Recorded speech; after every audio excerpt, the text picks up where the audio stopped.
আসসালামু আলাইকুম বন্ধুরা, আপনাদের পেজের সাপোর্ট ইনবক্সের ইউর অ্যালার্টসের মধ্যে যদি এভাবে কোনো ভিডিওতে ভায়োলেশন অথবা কপিরাইট চলে আসে তো সাথে সাথে আপনি সেটি ডিলিট করে দিবেন।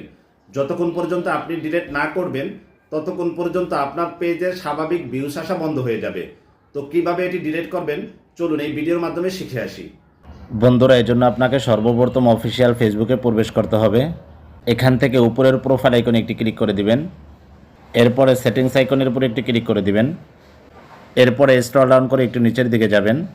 এখানে দেখুন লেখা আছে হেল্প অ্যান্ড সাপোর্ট, এটির উপরে একটি ক্লিক করে দিবেন। এরপরে সাপোর্ট ইনবক্সের উপরে একটি ক্লিক করে দিবেন। বন্ধুরা, এখানে লেখা আছে ইউর অ্যালার্টস, এটির উপরে একটি ক্লিক করে দিবেন।